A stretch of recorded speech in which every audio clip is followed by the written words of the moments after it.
The Lord be with you. And with your spirit. A reading from the Holy Gospel according to Luke. Glory be to you, Lord. Jesus said to his disciples, I tell you, everyone who acknowledges me before others, the Son of Man will acknowledge before the angels of God. But whoever denies me before others will be denied before the angels of God. Everyone who speaks a word against the Son of Man will be forgiven. But the one who blasphemes against the Holy Spirit will not be forgiven. When they take you before synagogues and before rulers and authorities, do not worry about how or what your defense will be, or about what you are to say, for the Holy Spirit will teach you at that moment what you should say.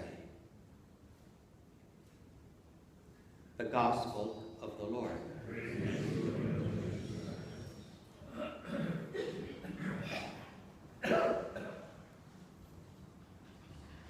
Ignatius was born somewhere in what we would today call Syria, probably about the same time, within a few years, of the death and resurrection of Jesus.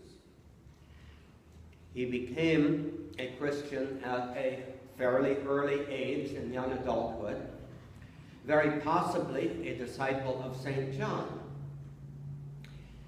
And he succeeded St. Peter after possibly one intervening bishop as the Bishop of Antioch in Syria, present-day Antakya in Turkey.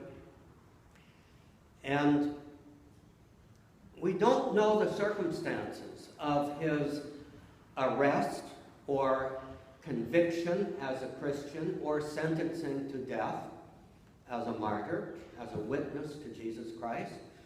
What we do know about persecutions at that particular time, at the very beginning of the 2nd century, he was probably put to death somewhere around 106, 107. What we do know about persecutions in that time is that the Roman government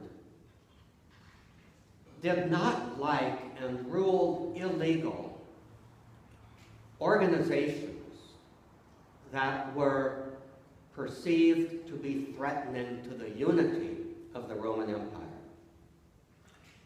And Christians fell into that. Why? Because they were exclusive. They did not accept, we did not accept the worship of any other gods. We would not worship the genius of the emperor as God. We were exclusive in the one God. The Romans basically said, they were very tolerant actually. They said, as far as gods are concerned, the more the merrier. The only thing is, you can worship whatever god you want to, but you have to worship the Roman gods too. And that, of course, is where Christians had to draw the line, and that's why they were regarded as politically subversive. And yet, at the time of Ignatius, there was not a widespread persecution. It was simply up to the local magistrates to enforce or determine how to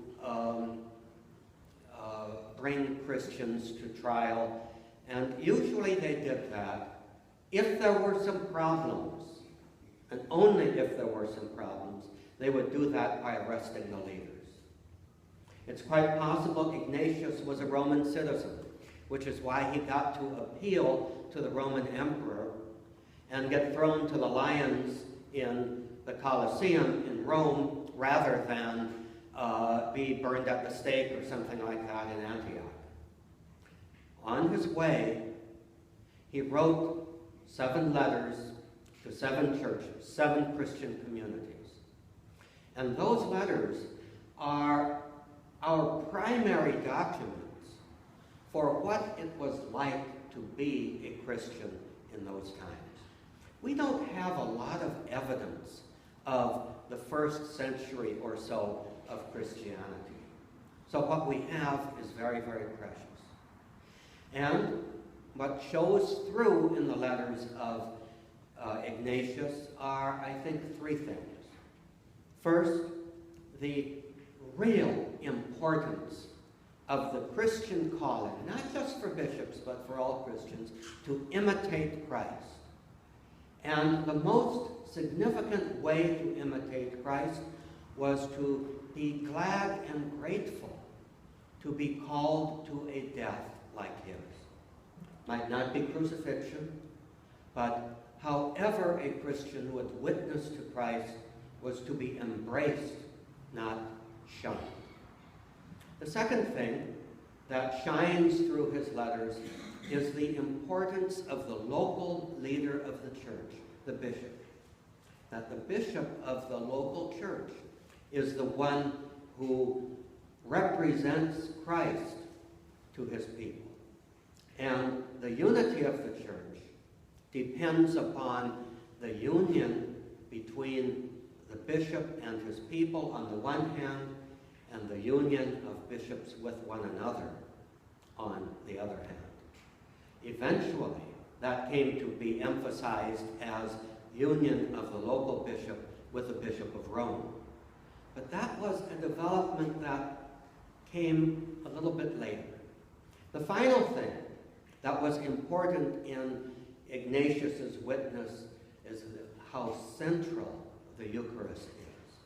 That it is from our continued celebration and receiving of the sacrificed body and blood of Christ that we derive our strength, our life, to be able to follow him in all things. So, in our celebration today, let's thank God for this witness, this little window upon how our ancestors in faith really lived and practiced the gospel of Jesus.